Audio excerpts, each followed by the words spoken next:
दुनिया में कॉन्फ्लिक्ट चल रहा है, आप देख रहे हैं। रशिया ने यूक्रेन पर अटैक किया।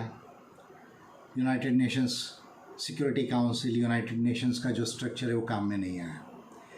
फिर इज़राइल ने ईरान पर अटैक किया। फिर अभी यूनाइटेड नेशन सिक्योरिटी काउंसिल और यूएन का जो स्ट्रक्चर है वो काम में नहीं आ रहा है। लोगों का ये व्यू है, लोग पूछते हैं कि sir Ambedkarite party of India जो एपीआई का, इस विषय में क्या सल्यूशन होना चाहिए। तो मेरा इसमें क्लियर व्यू है। कॉस्मोपॉलिटिनिज्म इसको कहा जाता है कि वर्ल्ड के ग्लोबल ऑर्डर को कैसे अच्छा बनाया जाए। वैसे अभी तो जो दुनिया चल रही है, जो मेजर पावर्स है वो अपने अपने हिसाब से चल रहे हैं। अमेरिका अपने हिसाब से चल रहा है, रशिया अपने हिसाब से चल रहा है, चाइना अपने हिसाब से चल रहा है।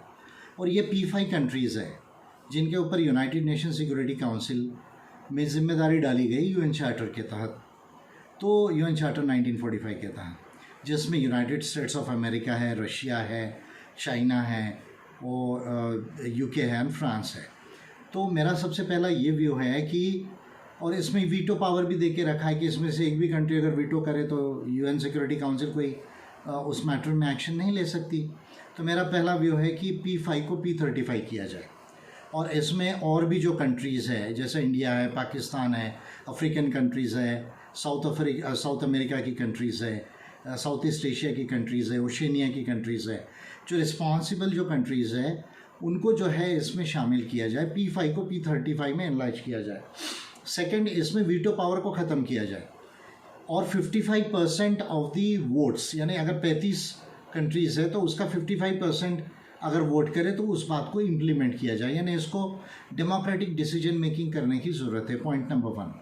पॉइंट नंबर 2, 55% लोग अगर कहते हैं कि नहीं भाई ये एक्ट ऑफ वॉर जो है नहीं होना चाहिए, तो फिर उसको रोका जाना चाहिए। इसकी जिम्मेदारी यूएन सिक्योरिटी काउंसिल की होगी, ये एक्शन उनको लेना है। जो कंट्री एग्रेसर कंट्री होगी, चाहे वो लैंड की इंटरनेशनल बॉर्डर को क्रॉस करे, आज कोई मायने नहीं रखता कि आपने लैंड बॉर्डर केवल क्रॉस की। आज मिसाइल्स है, ड्रोन्स है, आपके फाइटर जेट्स है, ये आप आसानी से जाकर जो है सब काम करते हैं। तो इसलिए जो है इंटरनेशनल ट्रांसग्रेशन जो है, जो एक्ट ऑफ वॉर का, उसको रीडिफाइन करने की ज़रूरत है। और साथ में साइबर को भी इसमें इंक्लूड किया जा सकता है और एरोस्पेस को भी इंक्लूड करना पड़ेगा।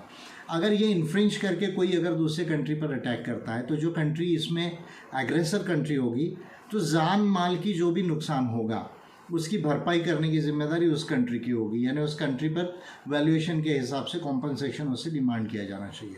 और आखिरी बात, जो acts of Wars of crime है उनको जो है इंटरनेशनल कोर्ट ऑफ जस्टिस में या वॉर क्राइम्स ट्रिब्यूनल का एक अलग से कोर्ट है, उसमें जो है उसमें ट्रायल होना चाहिए और जो ऑफेंडर्स है उनको पनिशमेंट होना चाहिए। भाई सिंपल क्राइम के लिए आप पूरा लाइफ इम्प्रिजनमेंट देते हो, तो वॉर क्राइम्स के लिए क्यों नहीं।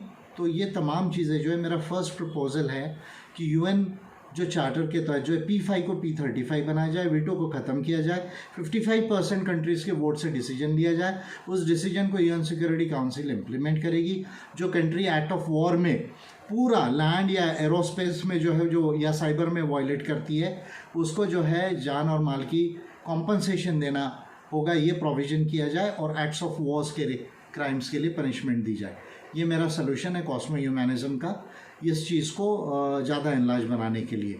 दूसरा, जो हरदम मैं कहते रहा हूँ कि जब तक साइंस और ह्यूमैनिटी इंसान को समझ में नहीं आएगी, जो लॉज ऑफ नेचर और जो लॉज ऑफ कॉस्मोस है वो समझ में नहीं आएंगे, तब तक जो है वो इंसान के बुद्धि का डेवलपमेंट ठीक तरह से नहीं होगा और कॉन्फ्लिक्ट जारी रहेगा। तो इस दिशा में जो हर देश ने प्रयास करना चाहिए, हर पॉलिटिकल पार्टीज़ ने प्रयास करना चाहिए, हर लीडर्स ने प्रयास करना चाहिए। Thanks a lot.